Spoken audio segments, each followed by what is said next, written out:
ఏంట్రా ఏమైంది? ఎందుకలా పరిగెడుతున్నావురా?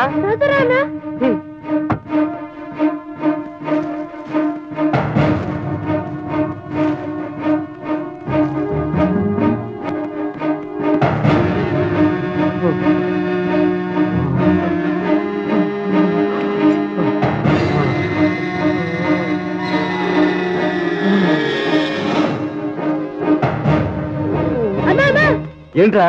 ఎవరు పాపం యాక్సిడెంట్ అయిందన్నా. ఓడి అవ్వ, ఇందుకంటే లారీ ఆపింది. అది కాదన్నా, బతికే ఉన్నాడన్నా, మూలుగుతున్నాడన్నా. అయితే మరి లారీలో వేసుకుని హాస్పిటల్ తీసుకెళ్ళాను రా అన్న. వాడిని హాస్పిటల్ తీసుకెళ్తే రోజు పోలీస్ స్టేషన్ చుట్టూ తిరగలేక మనం చావాల్సి వస్తుంది. మనకెందుకు వచ్చిన రారా? అది కాదన్నా, రక్తంలో కొట్టుకుంటున్నాడు. ఇలాంటివి రోజు రోడ్డు మీద వచ్చి కనిపిస్తాయి. వచ్చి బండి ఎక్కు. ఇంకా 3 ట్రిప్లు వేయాలి. వేయకపోతే వాడు మనల్ని వాయిస్తాడు. హాస్పిటల్ తీసుకెళ్ళకపోతే చచ్చిపోతాడేమో అన్నా. చస్తే వాడేమైనా నీ బాబా? అంత ఫీల్ అయిపోతున్నావు? రా, వచ్చి బండి ఎక్కు.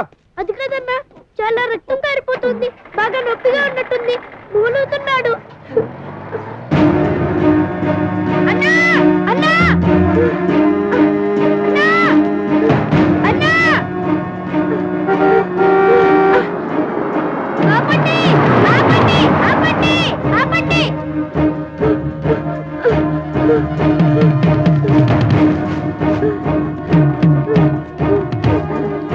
ఏమండి ఏమండి, కలుతారండి.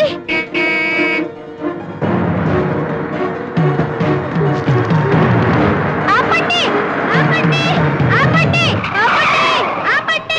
బతకాలా లేదా? ఆయన్ని బతికించండి సార్.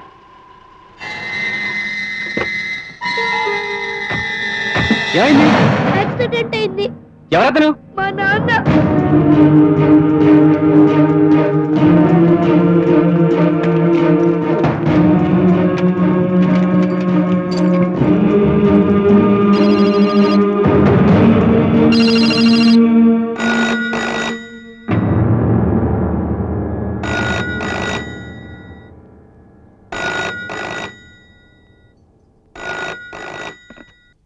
హలో,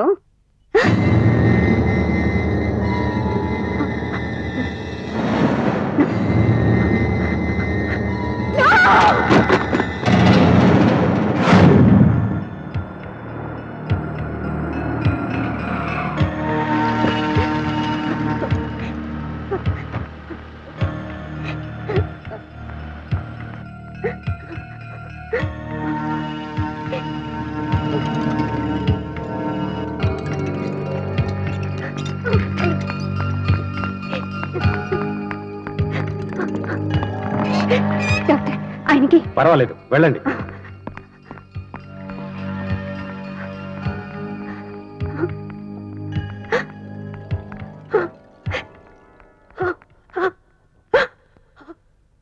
ఏమండి, ఏమిటి దారుణం? సైట్ నుంచి చూస్తుంటే టర్నింగ్ లో గేదె అడ్డం వచ్చింది. దాన్ని తప్పించిపోయేసరికి ఘాట్ రోడ్ అవటం వల్ల అదుపు తప్పి కారు పల్టీలు కొట్టింది. అంతే. ఆ తర్వాత ఏం జరిగిందో నాకు తెలియదు. చాలా అదృష్టవంతుడమ్మా. మరో 10 నిమిషాలు ఆలస్యం అయితే ఈయన మీకు దక్కేవారు కాదు. దేవుళ్ళ నా భర్తని కాపాడారు. Thank you very much doctor. Thanks చెప్పాల్సింది నాకు కాదమ్మా. లోయలో పడి ఉన్న ఈయన్ని చూసి సమయానికి హాస్పిటల్ తీసుకొచ్చిన ఆ పిల్లాడికి చెప్పాలి. అతనే నీ భర్త ప్రాణాలు కాపాడిన దేవుడు. ఎవరా పిల్లాడు? వేరేడంత లేవు, బీడీ కాల్చున్నావా? వీడి కూడా వేయడంతే ఉంది. ఇక్కడ బీడీలు కాల్చకూడదు. సిగరెట్లు కాల్చడానికి నా దగ్గర డబ్బులు లేవు. ఇది హాస్పిటల్. ఇక్కడ బీడీలు సిగరెట్లు కాల్చకూడదు. సరే,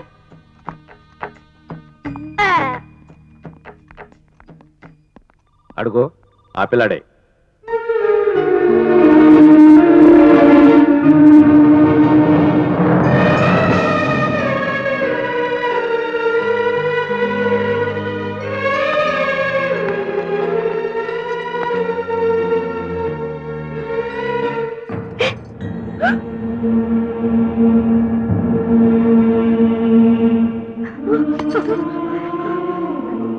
ఎవరు బాబు నువ్వు? తెలీదు. మీ అమ్మ నాన్న? తెలీదు. అంటే చచ్చిపోయారేమో. అంటే నీకెవ్వరూ లేరా? ఊహు. ఎక్కడుంటున్నావు? కొంతకాలం రైల్లో బోగిలు తుడిచేవాడిని. టీసీలు డబ్బులు లాగేసుకుంటుంటే వేస్ట్ అని పెట్రోల్ బంక్ లో బాయ్ గా చేరాను. అక్కడ డ్రైవర్ సూరన్న చూసి తన లారీ మీద క్లీనర్ గా పెట్టుకున్నాడు. ఇప్పుడు అది కూడా పోయింది. ఏ ఆయన్ని హాస్పిటల్ తీసుకెళ్దామంటే అన్న కోపం వచ్చి నన్ను వదిలేసి వెళ్ళిపోయాడు. ఇప్పుడు ఎక్కడికి వెళ్తావు? ఈ ఊర్లో కూడా లారీలు ఉంటాయి కదా, అడుగుతాను. లేదంటే ఏ బస్ స్టాండ్ లోనూ కూలి పని చేసుకుంటా. వద్దు బాబు, ఇంత చిన్న వయసులో నువ్వు ఏ బరువు బాధ్యతలు మొయ్యొద్దు. మాతోరా, నీకేం కావాలంటే అది ఇస్తాను. నిజంగా? నిజంగా. అయితే నాకు 2 రూపాయలు ఇస్తావా? దేనికి? ఆకలేస్తోంది. 1 రూపాయి పెట్టి రొట్టె కొనుక్కుంటా, ఇంకో రూపాయి పెట్టి కళ్ళు తాగుతా. కళ్ళు తాగుతావా? తప్పు కదూ. అయితే నేను వెళ్ళిపోతున్నా. తాగితే తప్పులేదు.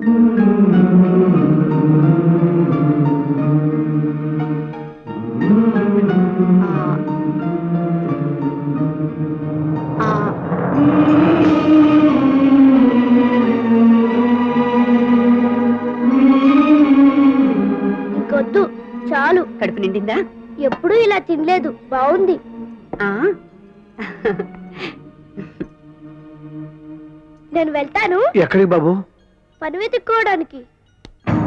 నువ్వెక్కడికి వెళ్ళొద్దు, మా ఇంట్లోనే ఉండు. ఏ పని చేయాలి? నాతో ఆడుకోవాలి, చదువుకోవాలి. నాకు చదువు రాదు, నేను నేర్పిస్తా. నాన్న, ఇవాటి నుంచి శివాజీని కూడా మన ఇంట్లోనే ఉంచేసుకుందాం. అలాగే బాబు. ఇవాటి నుంచి మన ఇద్దరం ఫ్రెండ్స్, సరేనా? సరే.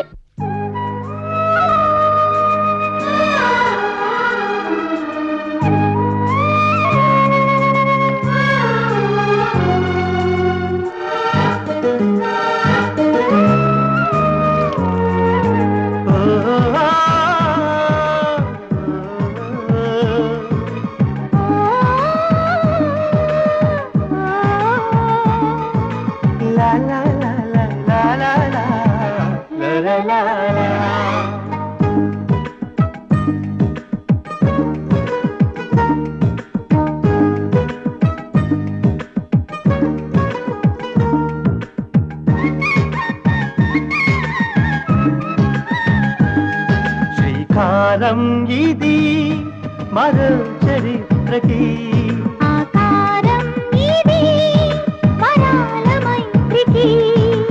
ఒకటే భావం ఇద్దరిగా వెలసింది, ఇద్దరి జీవం ఒక్కటిగా కలిసింది. ఓ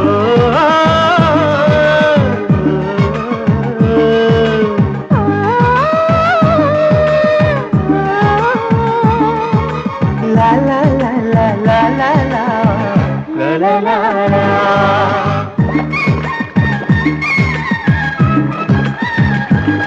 శ్రీకారం ఇది మరో చరిత్రకి, ఆకారం ఇది వరాల మైత్రికి.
చేస్తే